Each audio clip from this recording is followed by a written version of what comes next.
Hey everybody, welcome back to another video. I hope you guys are having a fantastic Friday so far. My Friday is going pretty good, although I am really relieved that the weekend is finally here. During the week, I'm up out of bed at around 5 a.m. every day, but on the weekends, I like to really push the boat out, live that rock and roll lifestyle, and get out of bed at about 6. I like that extra hour of just not having to rush around. Anyone with kids who has to get up for school runs and that knows exactly what I'm talking about, so that extra hour is just beautiful. Anyway, today we are reacting to pirates attack the wrong US Navy ship and then this happens. Now, I'm no genius, but I cannot for the life of me think of which US Navy ship is the right one to attack. I know these pirates are armed to the teeth with their AK-47s and their rocket launchers, but when the ship you're attacking can literally take your country off the face of the earth, you've got to have a screw loose or balls the size of watermelons. I don't know, but we're going to be checking it out. But before we do, if you haven't done so already, please make sure you hit the subscribe button, and if you're feeling extra frisky, you may as well give the video a like as well. And without further ado, ladies and gentlemen, let's check out pirates attack the wrong US Navy ship and then this happened. That's crazy though. Have you ever heard of the pirates of Somalia? The group of people who wield not just cutlasses and pistols, but power and chaos in equal measure. But imagine a scenario where these pirates try to attack the mighty ships of the US Navy. You know, those that are armed to the teeth and equipped with state-of-the-art technology, often exceeding 300 meters in length with the capacity of displacing 100,000 tons. What would happen when these modern pirates try to mess with the deadliest ships of the US Navy fleet? What's that movie with Tom Hanks where the pirates get on, like they hijack that ship? I've got to admit though, those guys, they seriously brave, man. Like they've got a target and they stick to it, because I don't know, we used to go fishing in Durban Harbour when I was quite like a lot younger, when I was still in South Africa, and we'd fish next to some of the cargo ships because there'd be loads there. We weren't really allowed there, but like at night you could get away with it if you bribed the security guard or something. And just looking up at them, they were absolutely massive. Now, can you imagine boarding one of those in the open sea? Like, if you fall off, that's it, game over. You're gone. So, yeah, they are brave. What's that? They got blinkers on. They've got their eye on the prize, and they got to get on those ships. Don't underestimate the pirates, though. They've long evolved from what's depicted in the tales of the infamous Caribbean pirates and the legendary feats of figures like Blackbeard and Captain Kidd. Today's pirates are the real deal, and if you think they don't pack a punch, you might be wrong. Join us as we delve into the gripping account of how a notorious band of Somali pirates set their sights on the MV Maersk, Alabama. Look at that, man. We'll soon discuss what happened when the U.S. Navy deployed the USS Howard destroyer, and how it took the United States and several other nations to negotiate with the Somali pirates for the release of the ship, leaving us to wonder yet again, do pirates actually stand a chance? How did piracy start in Somalia? Somalia, in the Horn of Africa, faced a something to do with fishing. I remember reading some, because I'm fascinated by all this weird stuff. Like, I read so much. Kat actually gets frustrated with me because I'll sit sometimes and I'll be reading something and she'll have a full conversation with me. And I'm like, huh? So I get stuck into it. So a lot of challenges. Wars, poverty, and no law and order led to piracy off its coast. In the 1990s, Somalia had a big war after their president Siad Barre was removed. Without a strong government, groups with guns started trying to take over. Foreign boats took advantage of this mess. They stole fish and dumped waste in Somalia's waters. So local fishermen turned into pirates to protect their waters and earn money. By the 2000s, the world was watching Somali pirates. They had big guns and would take big ships hostage, asking for a lot of money to release them. These pirates used small, quick boats and would often keep ship crews as hostages. Getting money for releasing these ships and crews became a big business.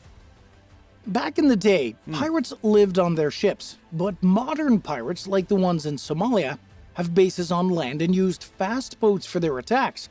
They use guns more than swords now. They want to scare people, steal things, and sometimes they use marooning. What's marooning? It's a pirate punishment where they leave someone on a deserted island. It's a way to punish those who pirates think are causing trouble. The person left behind would have a bit of food, some water, and a gun. This way, if things got too tough, they had a way out. The fight against piracy. On one side stands the mighty U.S. Navy, a symbol of naval supremacy, armed with cutting-edge technology and a mission to protect global maritime interests. On the other side, an elusive and cunning adversary emerges: pirates. These audacious outlaws, fueled by desperation and the lure of untold fortunes, navigate treacherous waters with their nimble vessels, striking fear into the hearts of seafarers.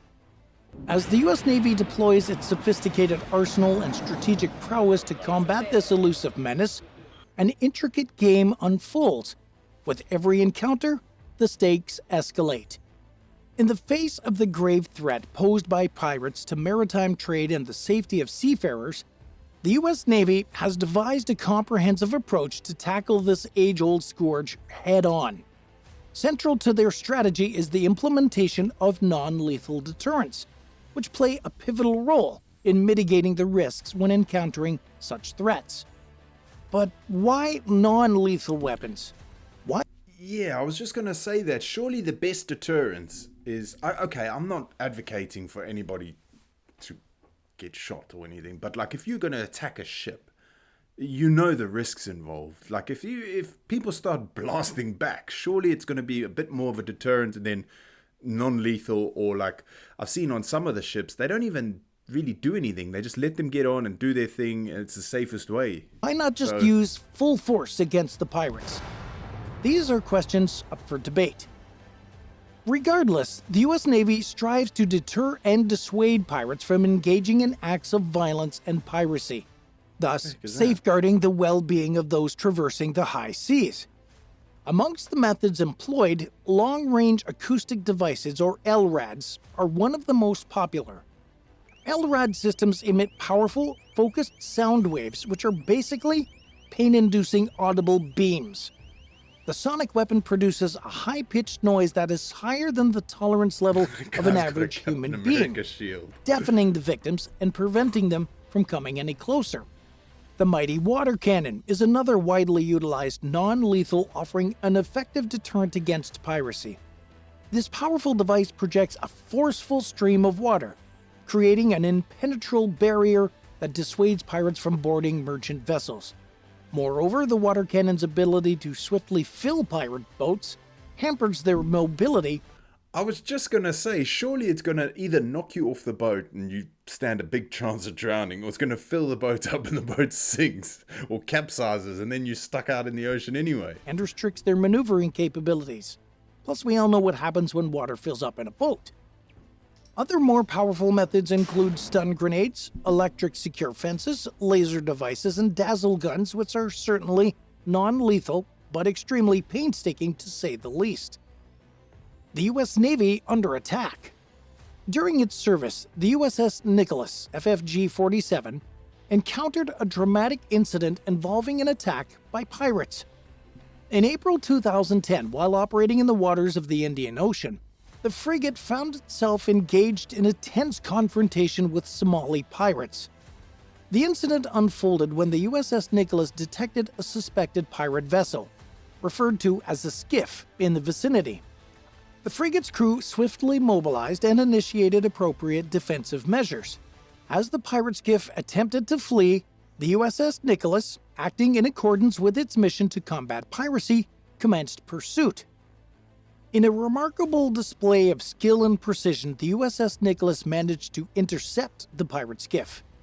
As the situation escalated, the pirates aboard the skiff opened fire on the frigate, initiating an exchange of gunfire. The crew of the USS Nicholas, well-trained and resolute... What chance do you have against that? Jesus. Effectively defended their vessel against the pirate attack. I should hope The engagement resulted in the apprehension of several pirates, while others were forced to abandon their skiff and flee. The successful defense of the USS Nicholas showcased the ship's robustness and the effectiveness of its crew in combating piracy threats. This incident highlighted the lack of sophistication among most pirates, who often make irrational decisions and target vessels larger than they can handle. Another notable attack made on the U.S. Navy by pirates occurred in April of 2009, when the USS Bainbridge was involved in the rescue of the MV Maersk, Alabama. The MV Maersk, Alabama, a U.S.-flagged container ship, was hijacked by Somali pirates in the Indian Ocean. The USS Bainbridge, an Arleigh Burke-class guided missile destroyer, subsequently responded to the distress call and reached the scene. During the incident, the pirates held the ship's captain, Richard Phillips, hostage on a lifeboat. That's from the movie, no? Negotiations with the pirates were initiated, but as the situation grew... That is from the movie, Captain Phillips. Or Philip. Or, I'm sure... increasingly tense, the Navy made the decision to take action. Several Navy SEAL snipers from the USS Bainbridge conducted a daring nighttime operation, successfully eliminating 3 pirates and rescuing Captain Phillips unharmed. That is insane, man. This operation, known as Operation Neptune Spear, showcased the skill and precision of the U.S. Navy in countering piracy threats, even in dire encounters. It's to be noted that the United States has been fortunate to possess strong capabilities in the fight against piracy, but other nations encounter more significant obstacles when dealing with this maritime menace. Factors such as resource disparities, geographical considerations, and varying levels of international support contribute to a less advantageous situation for many countries in their efforts to combat pirates. U.S. Navy capabilities.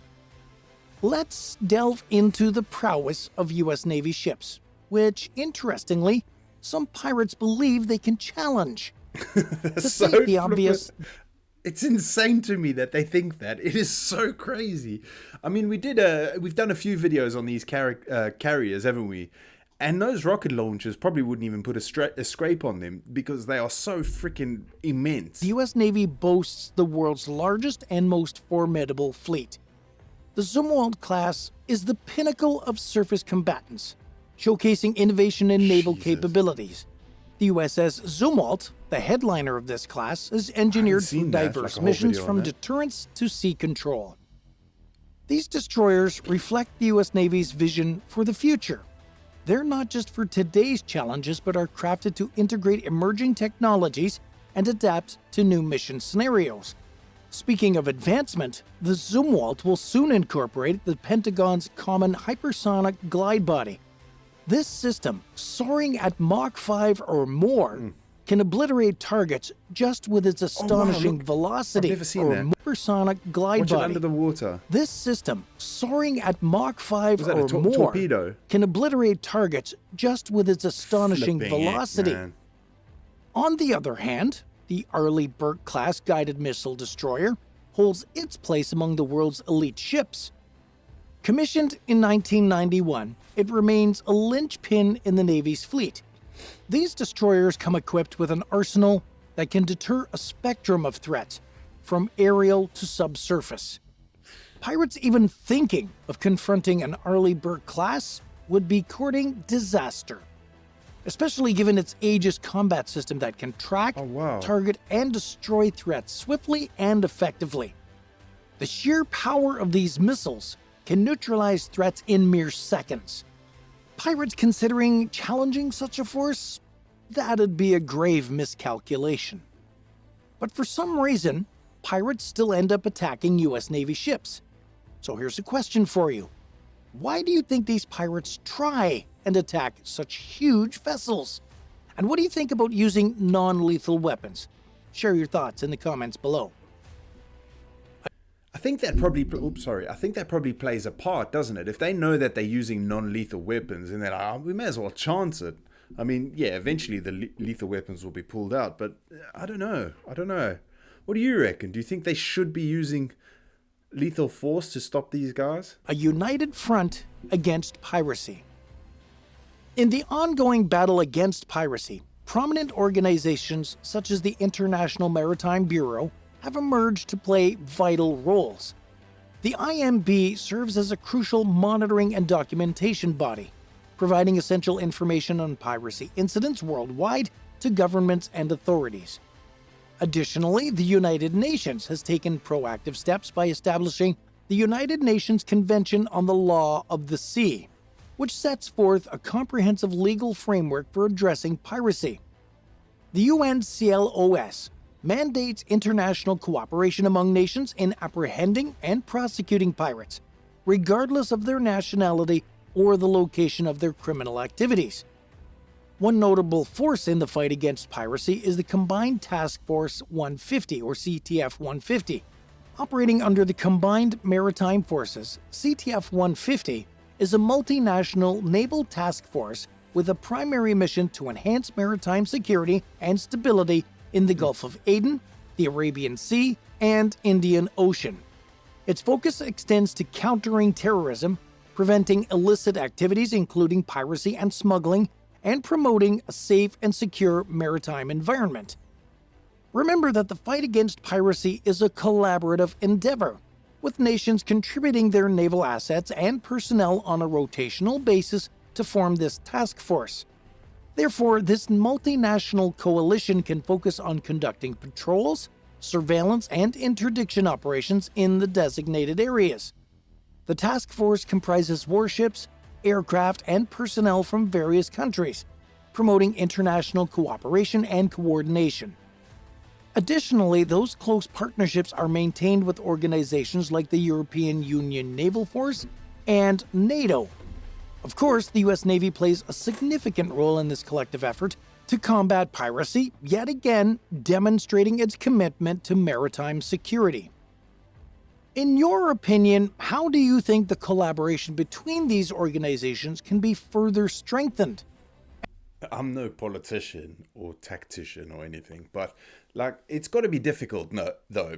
It's like finding a needle in the haystack, really. And I sort of get where it started from. These guys needed food. They had no income or anything because their fishing grounds were completely destroyed. But now it's called, I think it was a documentary, or I may have read it, but it's now it's for a profit thing. They work for a boss who pays them to go out and try and take ships. So it's moved from we're starving, we need food sort of thing into a profit gang now. So I don't know.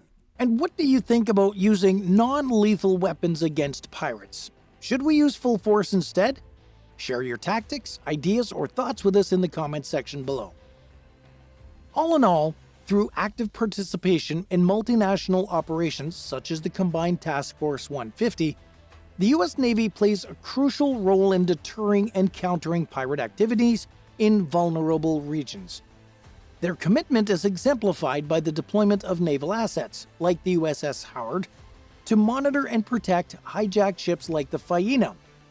Collaborating with international partners, the U.S. Navy demonstrates unwavering determination in protecting global trade and ensuring the well-being of seafarers.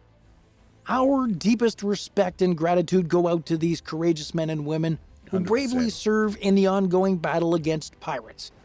Their selflessness and unwavering dedication deserve our highest admiration. If you like this video, make sure to give it a like. Oops, sorry again. I don't know how I feel about the non-lethal force thing. Now, don't get me wrong. I'm not one of these people who yeah, just kill them all.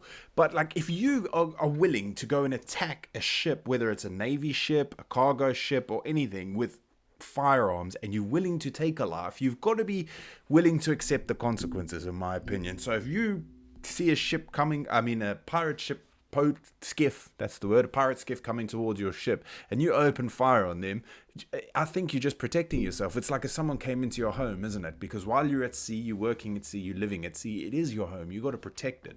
Okay, the cargo and the stuff on the ship, it's not really your responsibility. If it gets stolen, you're just trying to do your job, but you got to protect where you live. And yeah, I don't know where I stand on this. Let me know what you think down in the comments. I'll be interested to give them a read. And yeah, we'll see you in the next video. Peace.